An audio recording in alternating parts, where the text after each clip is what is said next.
Ven, el camino que buscas comienza aquí. Universidad Mayor. Somos una institución con 28 años de existencia, comprometida con la calidad y excelencia de la educación de nuestro país. Por eso nos sometimos voluntariamente al sistema de acreditación en Estados Unidos y hoy somos la primera universidad de América Latina reacreditada por la Middle States Commission on Higher Education. De igual forma, nuestra universidad ha sido reacreditada en Chile por la Comisión Nacional de Acreditación. Contamos con 3 facultades y 34 carreras en 9 campus en Santiago y 1 en Temuco. Ven a vivir la experiencia mayor. Tenemos todo lo que necesitas: conocimiento, tecnología, deporte, cultura y entretención. Todo lo que buscas para que disfrutes la carrera de tu vida. Universidad Mayor, para espíritus emprendedores.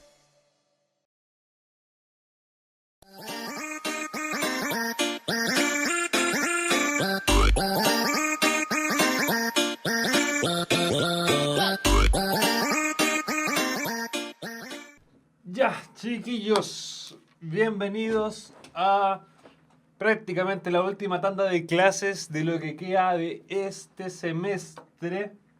Aviso inmediato para aquellos que nos están viendo en directo: tenemos un problema con el chat, así que dentro de la página abajo sale tus preguntas de la clase aquí. Hagan clic ahí, manden todas las preguntas que tengan a ese link, porque el chat de la página está, por desgracia, caído, así que no vamos a poder ver sus preguntas si es que las tienen de inmediato.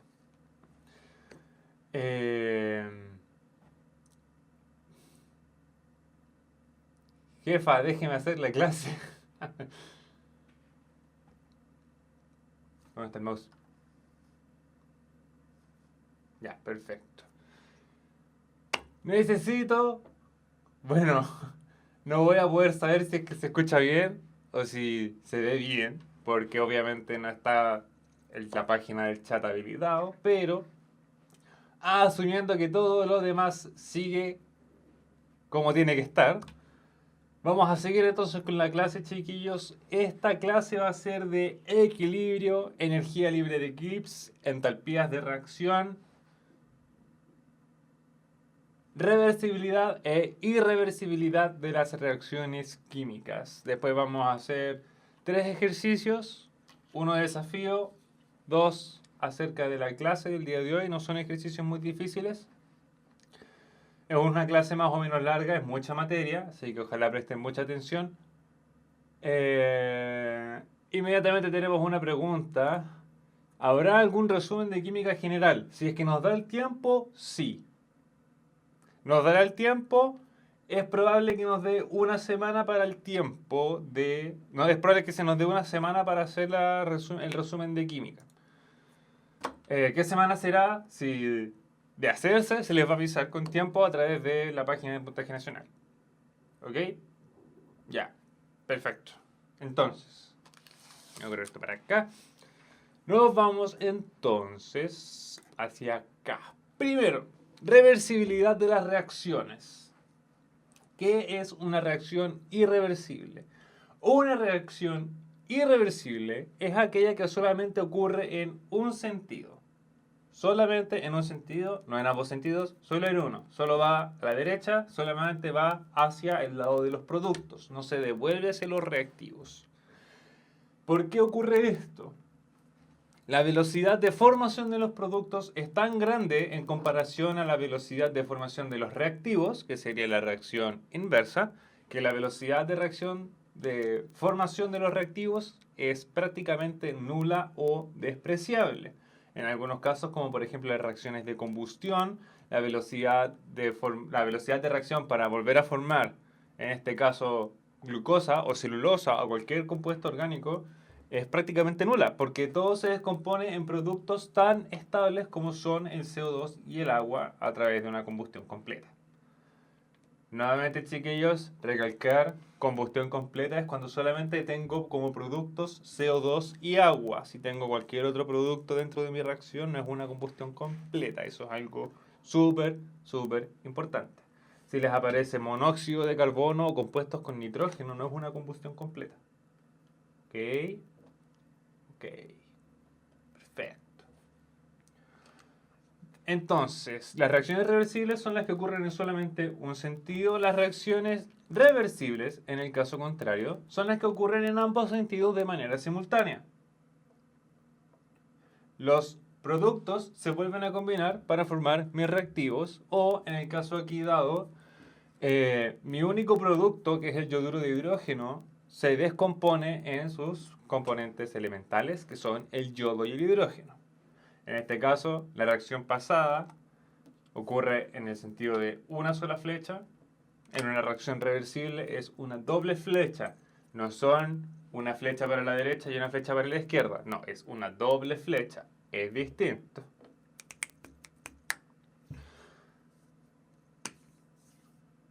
Ay, se me olvidó lo que iba a decir ahora. Como que me la juez. Ya sigamos nomás, después me acuerdo. Ah, ya, sí, ya me acordé. Velocidades de la reacción. Boom. Equilibrio químico. Si la siguiente reacción es reversible, como ya vimos, perdón, la del yoduro de hidrógeno, la reacción reversible de A más B para dar los productos C y D, primero va a formar los productos C y D, y a medida que aparecen mis productos C y D, estos se van a descomponer para dar mis productos A y B. Aquí tenemos un recordatorio de lo que es la velocidad de la reacción. Son A elevado al factor estequiométrico por B, que sería mi segundo reactivo, elevando a su factor estequiométrico por mi constante K. Primero tenemos la velocidad de reacción, siguiendo con el ejemplo del yoduro de hidrógeno, la velocidad de reacción de formación del yoduro de hidrógeno. Como podemos ver, partimos de concentraciones de reactivos bastante elevadas, es decir, mi concentración inicial, se consumen a medida que van en el tiempo y resulta que después se mantienen constantes, tienen una velocidad de reacción constante. ¿Esto por qué? Porque a medida que se forma yoduro de hidrógeno, este se descompone para formar hidrógeno y yodo. Hidrógeno y yodo elemental, que se conoce. Por lo tanto, una vez que la velocidad de la reacción se mantiene constante, se alcanza entonces el equilibrio químico. En este caso, o mejor dicho, no en este caso, ejemplificado acá, la velocidad de formación de yoduro de hidrógeno y la velocidad de descomposición de este es la misma. Por lo tanto, ambas velocidades finalmente se unen en un punto. A partir de ese punto alcanzan el equilibrio químico. Existen reacciones en que las velocidades no son las mismas. De hecho, el ejercicio tiene esa trampita. Pero a medida que la velocidad de la reacción alcanza un valor constante, el momento en que su velocidad se hace constante, hemos alcanzado entonces el equilibrio químico. Eso es lo importante. Equilibrio químico. Chiquillos, ¿alguna pregunta hasta ahora? Les recuerdo, por favor, mandarlas, no al chat, porque el chat está caído, sino que mandarlas al link que sale abajo del chat. Si es que tienen alguna pregunta antes de pasar a lo que es entalpía y Gibbs.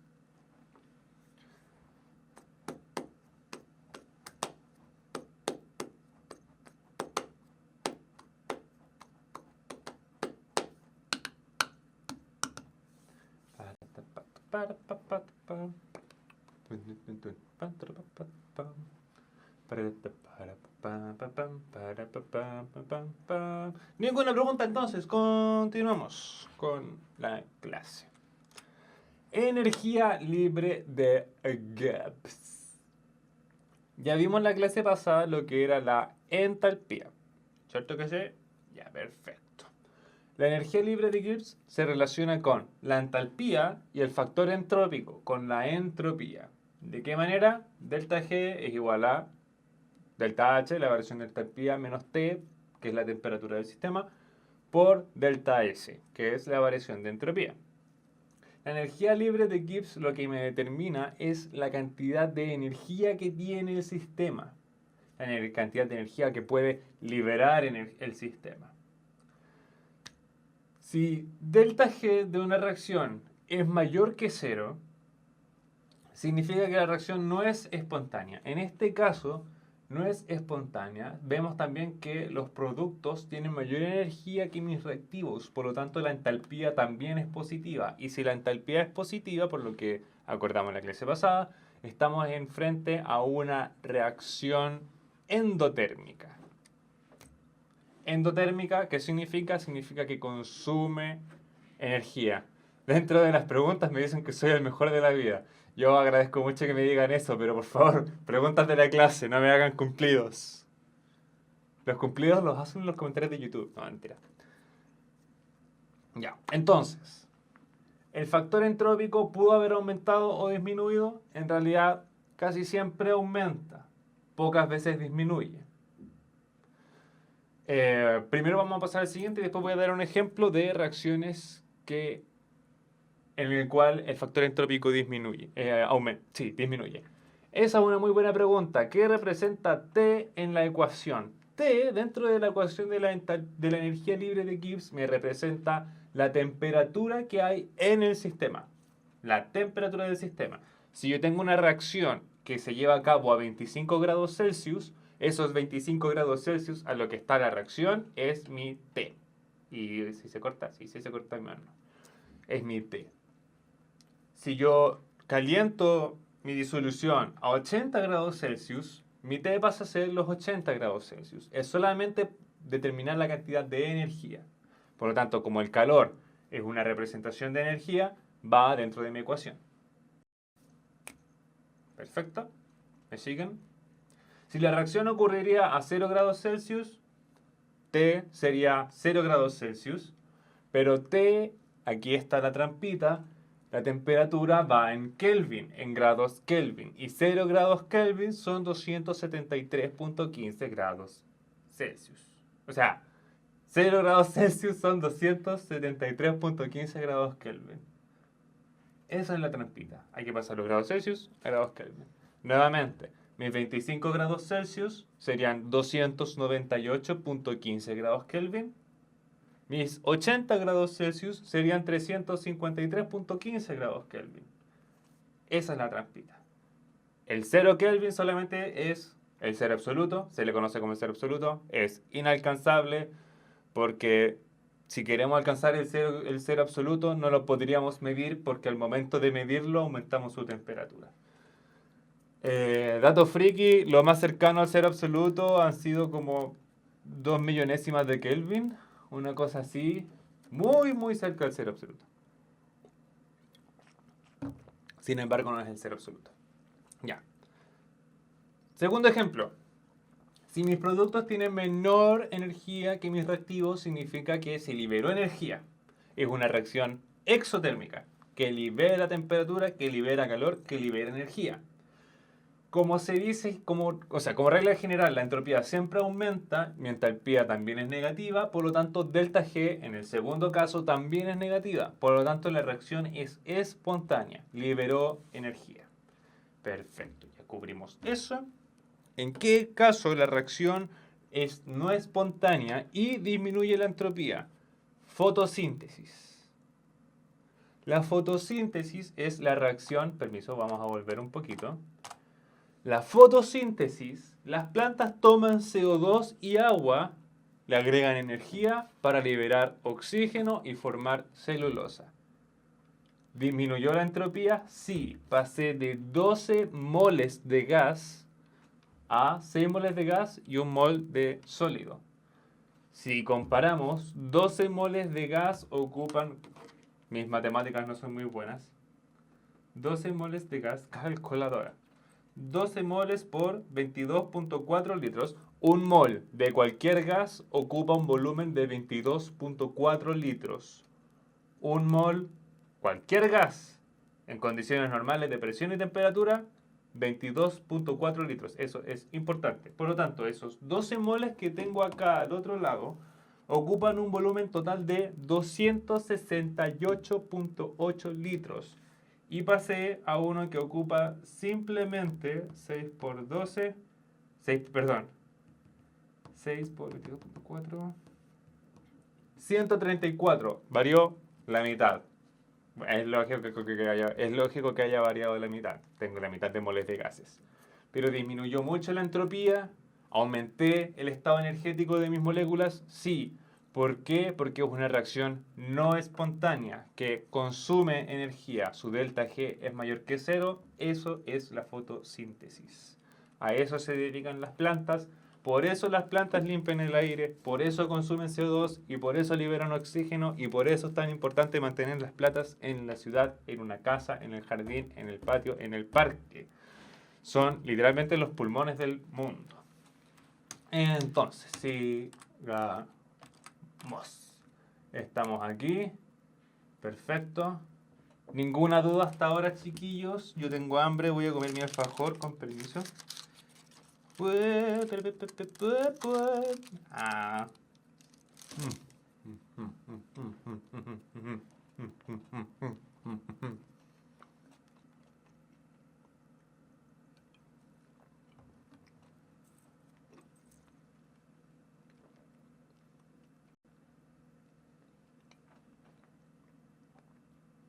¿Esto es mención? Sí. Esto es plan electivo de química para la PSU del año 2016. Admisión 2017. Voy a mostrar la pregunta. ¿Esto es mención? Sí. Misma pregunta. ¿Es esta materia módulo común? No. Esto es mención química, módulo electivo de química. Todos los otros sinónimos a la palabra mención y electivo, optativo, optativo de química. Ya, continuamos con la clase entonces. Esto es importante, o sea, yo lo encuentro interesante. Si ustedes quieren aprenderlo, si es que quieren dar la PSU de química, si es que van a estudiar una carrera como el área de biología o ciencias en general. Un personaje nos pregunta, ¿cuándo habrá clases de común? Estimado, las clases de común ya fueron, se dieron durante todo el primer semestre, desde mayo hasta julio.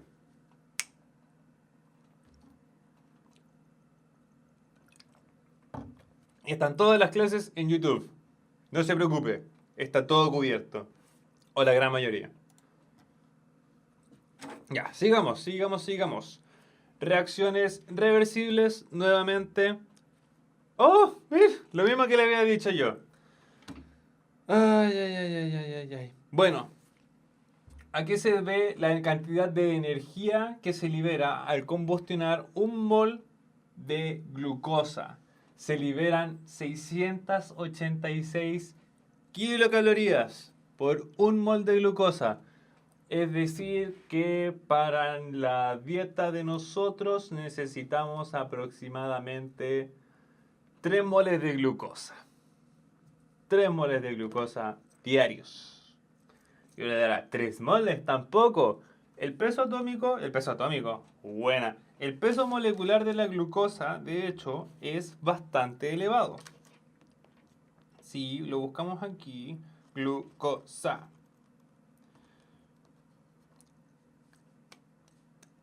La glucosa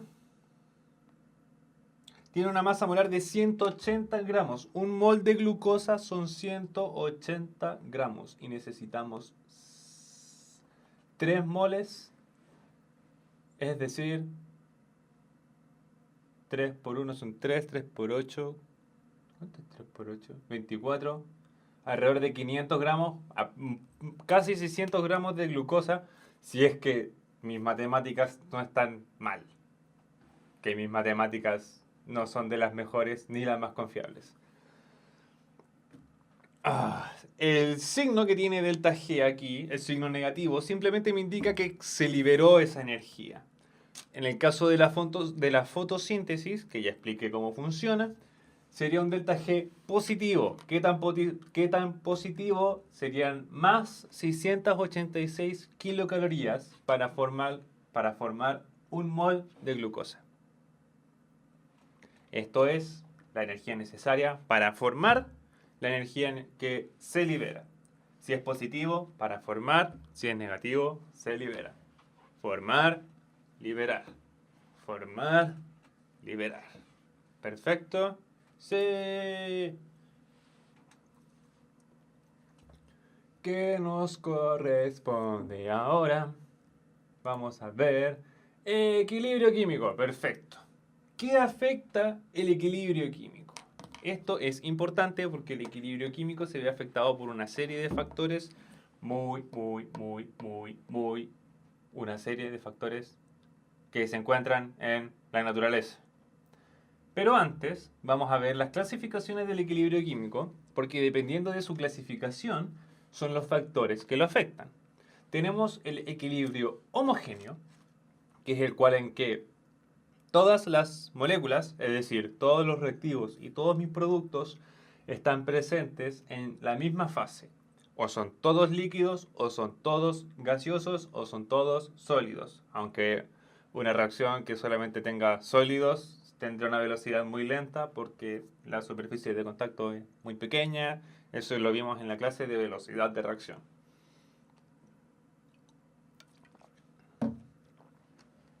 ¿Qué reacciones son homogéneas? Aquí ejemplificado tenemos la dimerización del dióxido de nitrógeno en, su dímero N2O4 y cómo nuevamente el dímero se descompone en la molécula principal, dióxido de nitrógeno. Ambas moléculas son gaseosas, la reacción de formación y descomposición ocurren al mismo tiempo.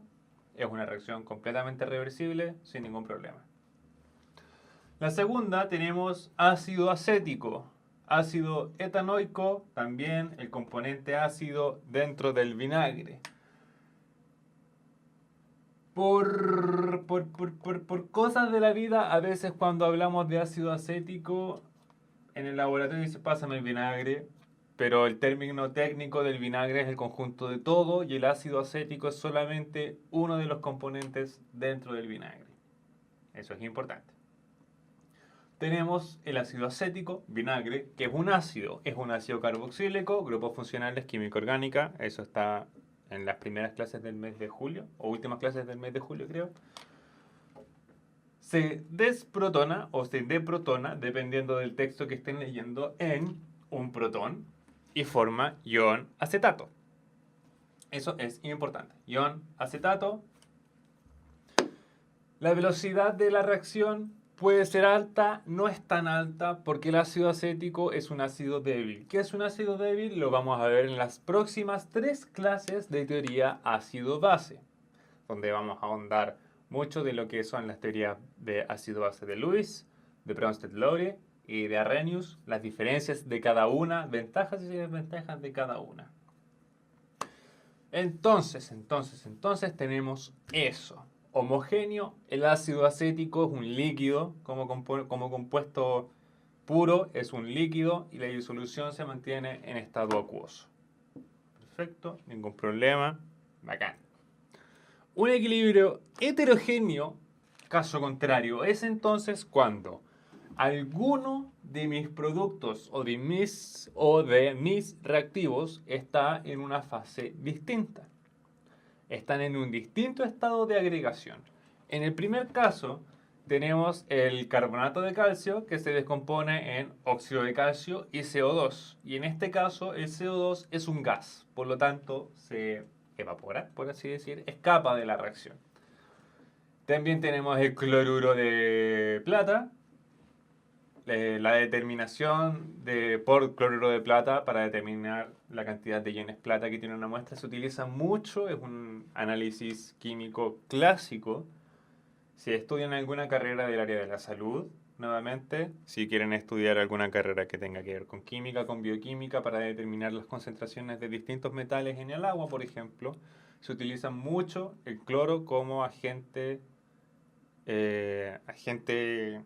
precipitante, porque como aquí está dicho, la plata se mantiene en disolución, la plata está solvatada, está en disolución, está en estado acuoso, está dentro del agua, y al agregarle el cloro, precipita. Ahora, ¿qué es lo que ocurre?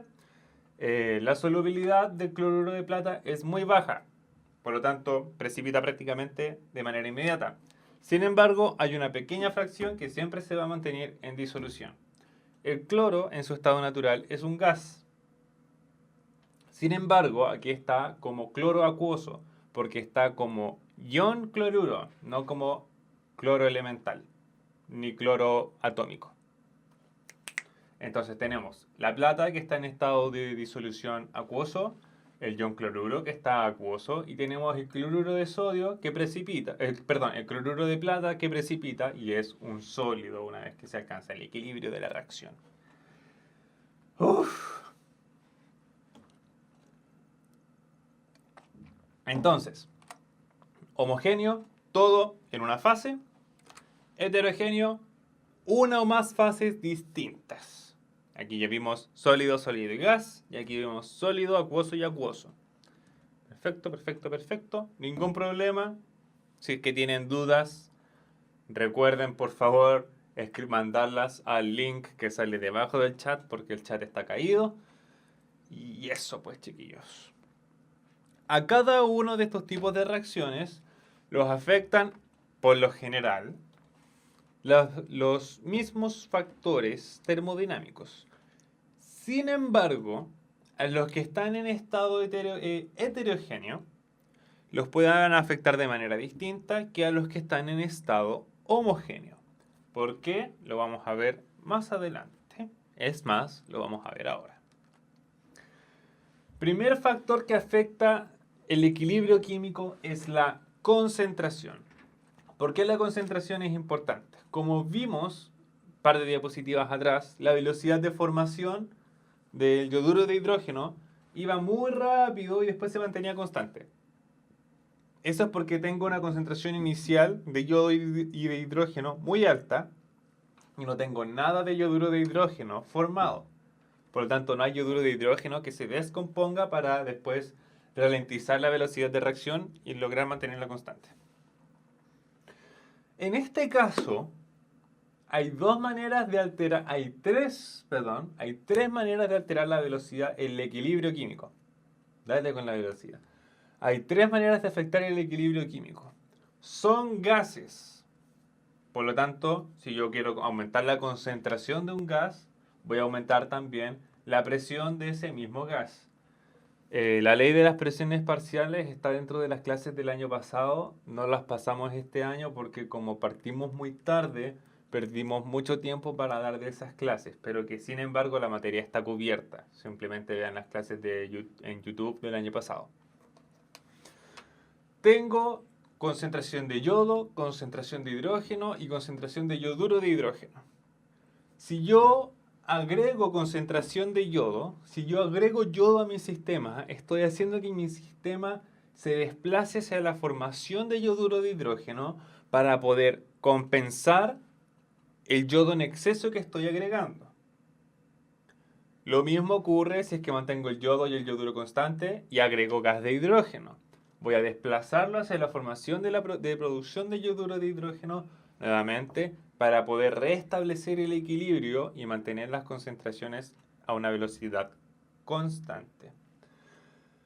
¿Qué ocurre si yo, por ejemplo, elimino hidrógeno? Si yo elimino hidrógeno de mi sistema, el yoduro de hidrógeno se va a descomponer en sus partes elementales, yodo e hidrógeno, para poder contrarrestar la pérdida de presión del gas de hidrógeno. ¿Qué ocurre si elimino yoduro de hidrógeno? Estoy desplazando mi reacción a producir más yoduro de hidrógeno porque ahora tengo un exceso de presión de yodo e hidrógeno. Es así como distintos factores, es así como las distintas variaciones en las concentraciones de una reacción química desplazan el equilibrio químico. Todas las reacciones... espérense, llegaron preguntas. Es decir, si aumento los reactantes, la reacción... Perfecto. Usted lo captó de una, a la primera, al tiro, sin dudarlo. Si aumenta los reactantes, la reacción se desplaza en los productos. Y si aumento los productos, la reacción se desplaza hacia los reactantes. Si disminuyo la cantidad de la concentración de producto, también se desplaza hacia los productos. Y si disminuyo la concentración de reactantes, también se desplaza hacia los reactantes. Usted, caballero, lo dijo mejor. Perfecto. Otra muy buena pregunta. ¿La constante de equilibrio solo se incluye en las especies gaseosas? No, la constante de equilibrio, como ya vimos en los equilibrios homogéneos y heterogéneos, ocurren para las disoluciones que están sólidas, líquidas, gaseosas y en estado acuoso. Ocurre para todo, no solamente para los gases. Para simplificarlo, lo estamos haciendo solamente con uno, pero perfectamente lo podríamos haber hecho como por ejemplo el ácido acético. Ya sabemos que tenemos ácido acético y que se desprotona formando acetato, ion acetato y un protón. Si captamos ese protón, que eso es la teoría ácido-base que vamos a ver en las próximas clases, estoy desplazando el equilibrio a la formación de más protones y de más ion acetato. Si agrego más ácido acético, estoy aumentando mi cantidad de producto, por lo tanto, más ácido acético va a favorecer la formación de más acetato y protones, y un hidrógeno. No solamente ocurren en los gases, ocurren en todos los estados de agregación. Perfecto. ¿Quedó claro esa parte, chiquillos? Permiso, pero es que tengo mucha hambre.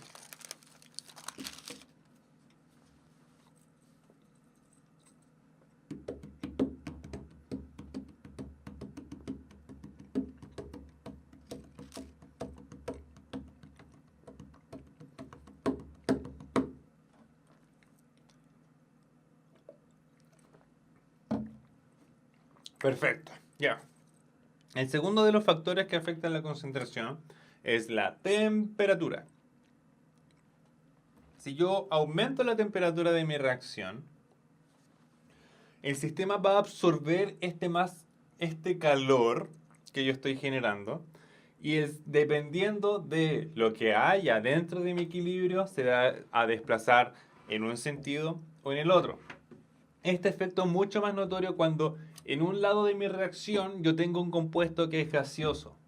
Porque al aumentar la temperatura, los gases son menos solubles. Por lo tanto, prefieren estar insolubilizados, prefieren estar en estado gaseoso. Si no me creen, un experimento bastante sencillo que pueden hacer con eso es comprar una botella de agua con gas. Aprovechando que se acerca el verano y que está aumentando la temperatura, por lo menos acá en el hemisferio sur. Compren una botella de agua con gas, onda, de medio de litro entero. Vacíenla hasta que queden aproximadamente 750 ml y pónganla, o sea, séllenla bien, perfecto, ningún problema, y la ponen al sol toda la tarde. Si ustedes después intentan apretar la botella, no van a poder, porque mucho gas se escapó del líquido debido a la alta temperatura que hay afuera que afecta al sistema. Va a estar dura, va a estar como un parche de batería. Si es que alguna vez han visto una batería, van a ver que los parches de la batería están muy duros. Va a estar muy tensa la botella debido a la presión del gas. Esa misma botella, primero dejen que se enfríe a temperatura ambiente antes de meterla al refrigerador para que no se eche a perder el refrigerador. Pero una vez que ya esté a temperatura ambiente, métanla al refrigerador, sin abrir la botella. Una vez que ya la botella esté el tiempo suficiente dentro del refrigerador, sáquenla e intenten apretarla. Van a darse cuenta que van a poder apretar mucho la botella. Esto es porque como disminuyó la temperatura, los gases vuelven a disolverse en el estado líquido, en la fase acuosa. Por lo tanto, la presión del gas dentro de la botella disminuye. Es un experimento muy sencillo que pueden hacer en su casa. No corren tanto riesgo, por eso digo que disminuyen el volumen de agua de 1 litro a 750. Así el efecto también es más notorio. En el caso de acá, tenemos la descomposición del carbonato de calcio en óxido de calcio y CO2. Si yo aumento la temperatura, se me va a desplazar hacia el lado de la descomposición porque mi CO2 es gaseoso. Entonces va a ser más fácil poder formar CO2 en mi carbonato de calcio. Se va a escapar. Y finalmente, la presión. La presión... para efectos de la PSU, no me gusta mentir, porque en realidad después en la universidad casi todo lo que se enseña no es que sea mentira, pero es como la información incompleta. La presión afecta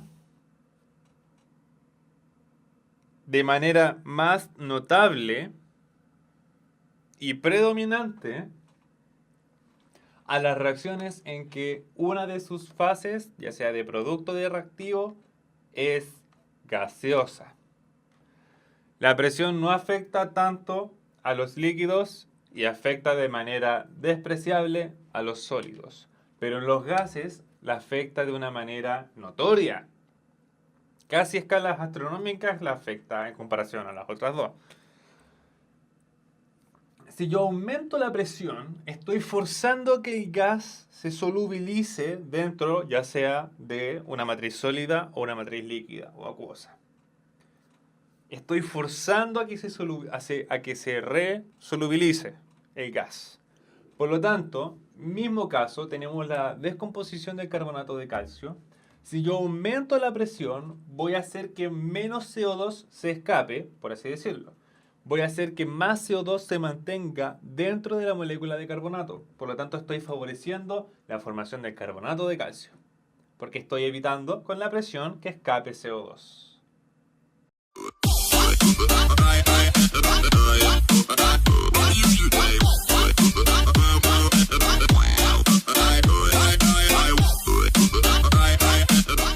Ven, el camino que buscas comienza aquí. Universidad Mayor. Somos una institución con 28 años de existencia, comprometida con la calidad y excelencia de la educación de nuestro país. Por eso nos sometimos voluntariamente al sistema de acreditación en Estados Unidos y hoy somos la primera universidad de América Latina reacreditada por la Middle States Commission on Higher Education. De igual forma, nuestra universidad ha sido reacreditada en Chile por la Comisión Nacional de Acreditación. Contamos con 3 facultades y 34 carreras en 9 campus en Santiago y 1 en Temuco. Ven a vivir la experiencia mayor. Tenemos todo lo que necesitas: conocimiento, tecnología, deporte, cultura y entretención. Todo lo que buscas para que disfrutes la carrera de tu vida. Universidad Mayor, para espíritus emprendedores.